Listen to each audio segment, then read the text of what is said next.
长跟各位贵宾，大家好。我目前的称号是号称地表上最文青的猪农。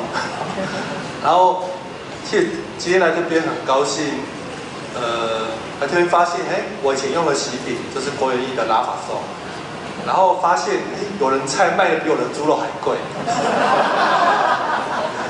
对，所以其实我这边主要是跟大家分享说，我怎么从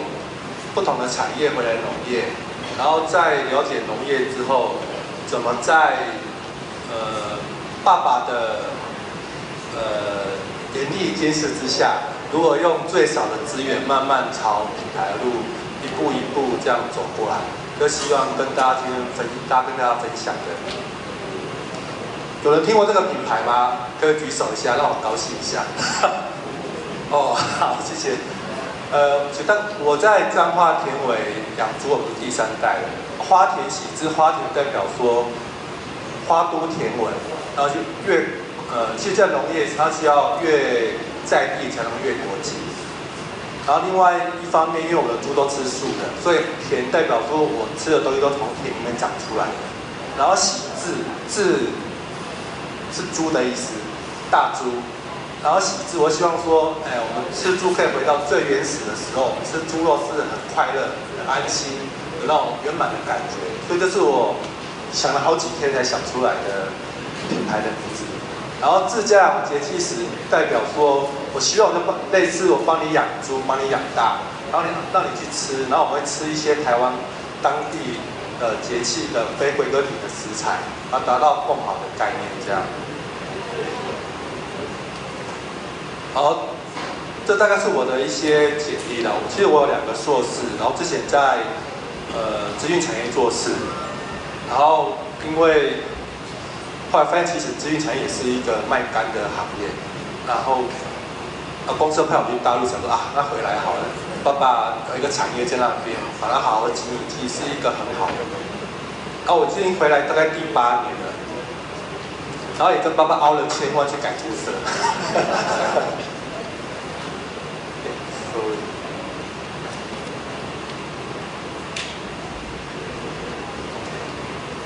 然后我常讲一句话，养猪很容易，但是你要把猪养得好很难。就不管什么行业，你只要把它当成一个赚钱的工具，你的商业模式其实都是一个很专业的事情。然后这大概是我这是管理方面的一些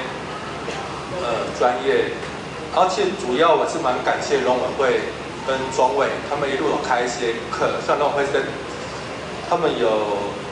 生产训练班，所以我是一路从在政府的培养之下慢慢上来的。畜产专业我很运气很好，一回来就去美国玉米协会招待我去参观。美国的养猪产业，还有他们的生殖玉米，还有玉米田，那我对整个产业猪的产业在国外是怎么运作有一个大致有一个了解。看完之后，才决定好，我回来养猪，我希望可以让台湾的猪也可以做那么科技化，还可以那么轻松。他们一天只要去2个小时，然后开着那个越野车有没有？然后这样跑来跑去，然后过得很快乐这样子。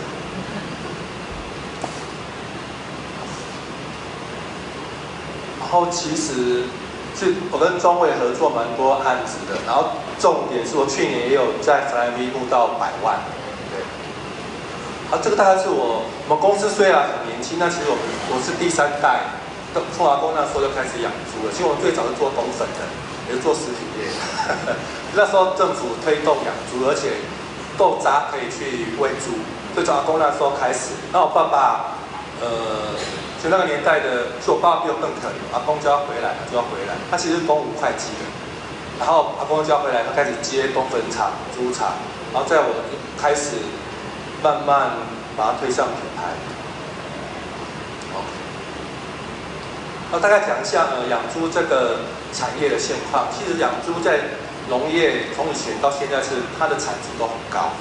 它至少口蹄疫之后，其实慢慢往下走，然后我们面临的就是美猪的竞争，还有各种。其实我要感谢一下比利猪啦，因为它至少把猪这个概念，以前要觉得牛肉比猪肉贵，现在伊比日猪更贵，比你的那个蔬菜更贵，1公斤要卖到4000块，伊比利猪。所以我就觉得说，但因为一方面台湾的现在现况是我们大部分都出到拍卖市场，所以我们完全跟消费者是断开的。所以我慢慢希望从品牌去，差一点。目前我们有合作的方式是有热普丁、木美、1号粮仓，然后还有养生营养，就是跟一般比较高阶、比较西餐那一方面去做一些合作，因为他们要求猪肉的原味。这是我自己把我们整个猪场它本身的 SOP 把它整理出来，其实它牵涉到的领域很多。再来我讲一下我们品牌最原始的核心在于说，这是共好。我们希望可以整合台湾的农产品，养出我们自己的特色的猪。所以像我会跟东市的 VDS 胡萝卜，或是瓜瓜园的地瓜，吃他们的非规格品，因为他们其实在盛产的时候，他们非规格品质是比较大或比较小，有点破损。其实他们营养价值跟安全都是毋庸置疑的。所以我吃他们的东西，但我是科技出身的，我希望有一些数据，所以我要跟中英大学做一些合作，然后做实验对照，吃完之后，猪真的有贝塔胡萝卜素，它的抗氧化性也比较好，然后做品也比较好。然后一方面我也抽验猪的血有没有含农药，来证明说跟我们合作的农产品，他们真的是安全的，因为他们连累积性吃2个月都不会有不存在，所以这是一个共好，就是说我猪变得更好吃，然后我也可以帮他证明说他的农产品是安全的，然后我也可以付钱买他的非规格品，然后消费者吃到更有特色、好吃的台湾在地好猪肉，这是一个3赢的局面这样子。这是我有合作过，所以这个都是我在台大上课的同学，所以我是建议，如果这边有在农这个产业，其实可以多出去跟其他领域的多接触。好，这是我另外一个是我觉得我们吃什么都是要透明化，所以其实在我网站上面我都把我猪有吃哪些东西，我都把它透明在上面。好，另外一个就是我们当初跟中英大学的老师做的一些合作，因为我对自己的要求就是说，我不要空口说白话，我跟你说这个吃这个就会好吃，但其实不是，我都要经过跟专家合作验证这个猪肉真的会比较好，它的数据好在哪里，然后这样消费者才会信任。这个是我想慢慢一步一步改变的，在于我在这一次的Fly Me募资上面，我希望可以慢慢把非机改的这个观念导进来。但我目前只能做到1/10，因为做不赢，太贵了。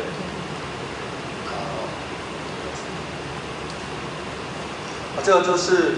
我刚刚有提过，其实刚刚跟2位不一样，是我是一个小农，所以我可以做就是我要尽量去找资源，跟大家合作。所以政府方面其实它有提供很多的资源，就是你自己要去找出来，然后努力的去证明说你真的想做事，然后自然就会一直成长。然后这是募到了600多个人赞助啦。其实那时候大家不知道募到那么多，很高兴，对不对？但是其实那很痛苦，知道为什么吗？这2个开始出货了，因为过不久就是中秋节，所以就一群人在那边一直出货。所以你会发现，其实做品牌没有那么容易，是在于说你要把整个链都要做得很规划得很好，不会到突然量一出来之后，其实你如果没办法顾好，那反而是灾难的开始这样。另外一个是因为我去大同大学那边担任业师，因为我觉得不管怎样，我们对社会还是有一个回馈的义务，所以我会去那边当他们业师，去教导他们，因为本身资讯出身的。然后我是跟他们讲说业界需要有哪些问题，然后提供给他们，教他引导他们去怎么开发一个程式或机制来解决这些问题。一方面透过互动来了解说，这些人他们希望的好猪肉是什么，然后开发了一个好猪肉软体。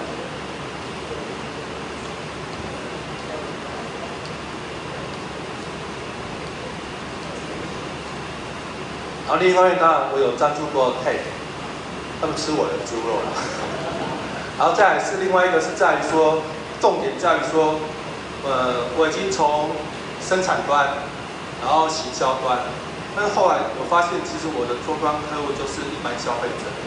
但我不懂，因为我要记录的是，变成是美食这个领域，所以我就找徐仲，去办了一个叫 J 咖这个餐业。而且这个餐业主要让我觉得说，因为猪难卖是在于说它的部位太多了，所以我主要是利用这个餐业去探讨猪不同的部位它可以怎么吃。那一张票要3000块，然后100人份秒杀。所以那我觉得说，其实大家对猪也是有热情的，只是说你怎么去把这些热情找出来，怎么呈现。所以这是我当初办的餐业。和许仲，然后这个不提一下不行，因为今天的烤猪是他烤的，是由王家平主厨，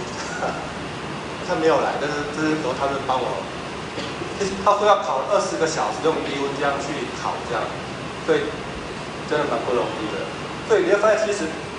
你要卖个产品做品牌到真的终端消费者，你要过的关很多，你要认识的人很多，因为每个领域其实都是不一样的。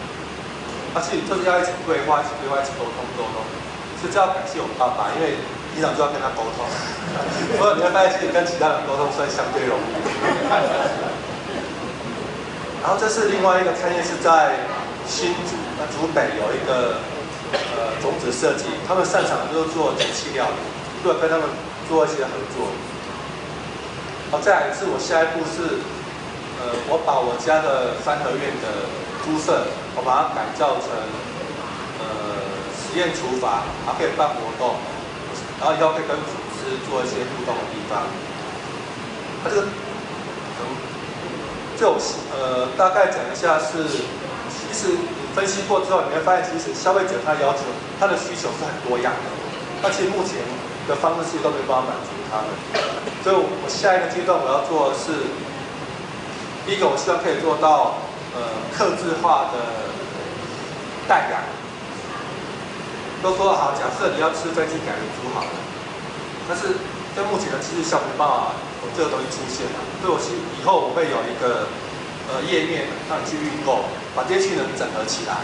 整合起来之后发现这个单 OK， 我就开始养，然后过程之中我会一直把这个具备给大家，然后到养成了之后，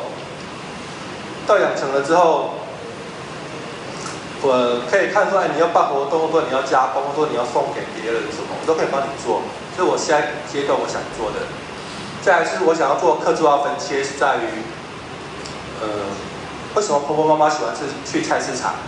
因为他希望互动嘛。再来是说他可能他们也不是那么专业，他只是想说，你可不可以跟我讲，我现在有小朋友，他希望他可以吃哪个部位的肉？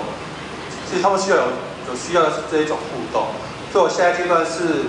会可能2个礼拜，他们可以去 booking， 然后透过视讯的方式去跟他们对话，然后切他们想要的肉，或者给他们专业的建议这样子。再来是说有努力过的事情，我有去过竹林门演讲，说真的这都赔钱的啦，你光那个高铁的钱其实都，做这种事一定会被爸爸骂，也会被老婆骂，因为都赔钱。再来是小农食堂，就是直接跟消费者面对面，让他们知道你的东西。再来是我有因为我之前在家卫所我有去上课嘛，这个是他们邀请我回去跟他们上课，所以到最后你也是要回馈啦。然后这个是新农业论坛，然后这是 TVBS 去年的采访，公视、上下游、风林社。剧场报道，这是自由时报有报道的募资，感觉报道还蛮多的。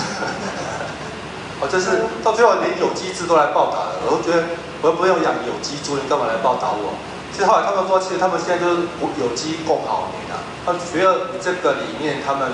觉得是认同的，所以他们希望把它推广出去。然后明天晚上10点，广告一下，一步一脚印会首播，然后大家可以上去看看我的故事。其实我蛮紧张的，不晓得它拍成什么样子。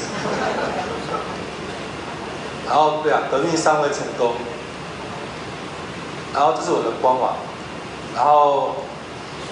大家如果吃青菜也要吃一些肉嘛，然后顺便，那我的肉又比较便宜，大家可以上网来买一下我的猪肉赞助一下，那是我的粉丝。然后我最后想跟大家分享的是，其实只要你真心想做好一件事情，那你就要认真的去做，然后认同你理念的人就会慢慢出现，然后他们就会帮助你。当然你要撑得过来。好，谢谢大家。